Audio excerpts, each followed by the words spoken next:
अस्सलाम नाज़रीन, मेहरान टीवी में भलीकार मां हां मुबशिर सोलंकी। सब खां पहिरीं नज़र हेडलाइन ते। अमेरिका ऐं ईरान विच में ॻाल्हियूं बिना नतीजे ख़त्म, दूरियूं कंहिं नतीजे ते न पहुची सघियूं। अमरीकी वफ़द नायब सदर जेडी वेंस की क़यादत में वापस रवानो। नायब वज़ीर आज़म इसहाक़ डार, फील्ड मार्शल सैयद आसिम मुनीर ऐं ॿियनि पारां अमरीकी वफ़द खे अलविदा। अमरीकी नायब सदर जेडी वेंस चयो आहे त असां नेक नियतीअ सां ॻाल्हियुनि में शरीक थियासीं। असां ईरान खे पंहिंजी रेड लाइन ॿुधाई। ईरान एटमी हथियारनि तां हथ खणण लाइ तयार न आहे।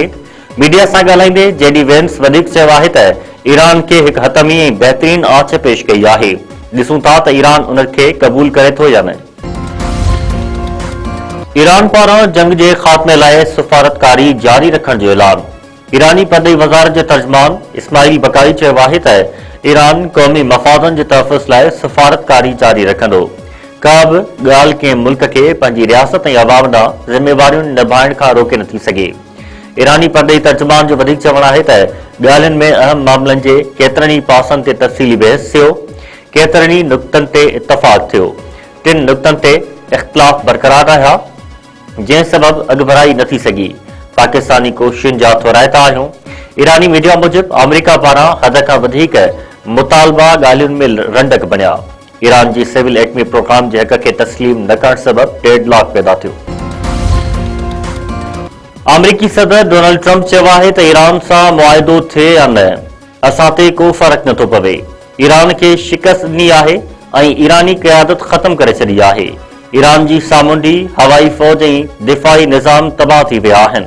पंहिंजे बयान में अमरीकी सदर वधीक चयो आहे त असां वटि बारूदी सुरंगूं साफ़ कंदड़ जहाज़ आहिनि।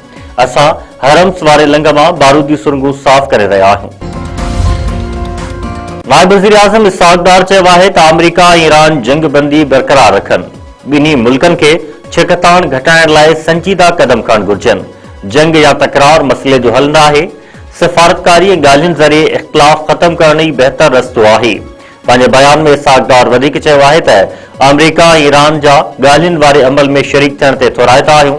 शहबाज शरीफ़ जी दरख़्वास्त ते ॿिन्ही मुल्कनि मस्बत रद्दमल ॾिनो। पाकिस्तान ख़िते में अमुन लाइ पंहिंजो किरदारु अदा कंदो रहंदो। ऑस्ट्रेलिया अमेरिका ऐं ईरान खां ॻाल्हियुनि जी मेज़ ते वापसि अचण जो मुतालबो करे छॾियो। ऑस्ट्रेलिया जे परदेही वज़ीर पैनी विंग चयो आहे त धुरियुनि खे जंग बंदी बरक़रार रखण ऐं ॻाल्हियुनि ॾांहुं वापसि अचणु घुर्जे। ऑस्ट्रेलवी परदेही वज़ीर वधीक चयो आहे त उहो मायूस कंदड़ आहे त ॻाल्हियूं बग़ैर कंहिं मुआहिदे जे ख़त्म थी वयूं। तकरार जो हतमी ऐं पाइदार हल ॾिसणु चाहियूं था। छिकताण वधण सां आलमी मईशत वधीक मुतासिर थींदी। काज़ीमत वेझो फायरिंग में 2 नौजवान मारिजी विया। पीर शाह मोरीबर सां वाक़ियो। मारिजी वियलनि में ग़ुलाम हुसैन लाशारी ऐं अज़ीम आराई शामिल। पुलिस पहुची ॿई लाश इस्पताल मुंतक़िल कया। ज़रियुनि जो चवणु आहे त ग़ुलाम हुसैन लाशारी पंहिंजे दोस्त अज़ीम आराई खे क़त्ल करण बैदि पाण मथां फायर करे ख़ुदकुशी कई आहे।